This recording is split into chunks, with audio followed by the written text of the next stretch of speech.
வணக்கம். தென்கிழக்கு வங்கக்கடல் மற்றும் அதனை ஒட்டிய கிழக்கு பூமத்திய ரேகையை ஒட்டிய இந்திய பெருங்கடல் பகுதியில் நிலவும் தீவிர காற்றழுத்த தாழ்வு பகுதி அடுத்த 24 மணி நேரத்தில் காற்றழுத்த தாழ்வு மண்டலமாக வலுப்பெறும் என இந்திய வானிலை ஆய்வு மையம் தெரிவித்திருக்கிறது. அடுத்த 48 மணி நேரத்தில் மேற்கு வடமேற்கு திசையில் தென்மேற்கு வங்கக்கடல் மற்றும் அதனை ஒட்டிய பூமத்திய ரேகை ஒட்டிய இந்திய பெருங்கடல் பகுதிகளை நோக்கி நகரக்கூடும் என எதிர்பார்க்கப்படுவதனால் தற்பொழுது வடகிழக்கு பருவமழை மீண்டும் தொடரும் என எதிர்பார்க்கப்படுகிறது. தமிழகத்தில் கடந்த வடகிழக்கு பருவமழை அவ்வளவாக கை கொடுக்காத நிலையில் இயல்பை விட மழை குறைவாகவே பதிவாகி இருந்தது. இந்த நிலையில் தமிழகம் முழுவதும் கடுமையான குளிர் நிலவி வந்த நிலையில் தற்பொழுது மழை பெய்யும் சூழல் உருவாகி இருக்கிறது.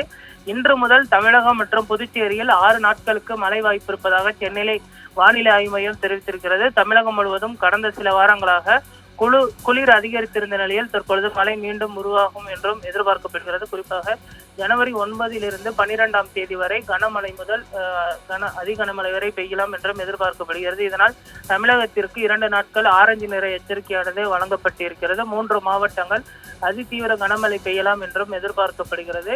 தெற்கு கடலோரத்தை ஒட்டிய தென்கிழக்கு அரபி கடலில் வளிமண்டல கீழடுக்கு சுழற்சி உருவாகி இருக்கிறது. அதே போல தென்கிழக்கு பகுதியும் அதனை ஒட்டிய வங்கக்கடல் பகுதிகளிலும் மேலடுக்கு சுழற்சியும் நிலவி வருகிறது. இந்த காரணங்களால் வரக்கூடிய 12ஆம் தேதி வரை மழை தொடரும் என்றும் எதிர்பார்க்கப்படுகிறது.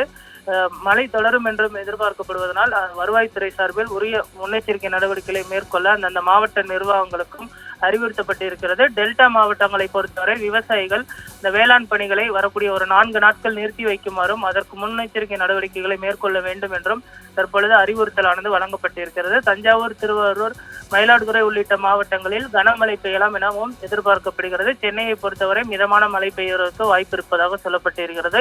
கடலோர மாவட்டங்களில் மிதமானது முதல் பரவலாக கனமழை வரை பெய்யலாம் என்றும் தற்பொழுது வானிலை ஆய்வு மையம் சார்பில் தெரிவிக்கப்பட்டிருக்கிறது.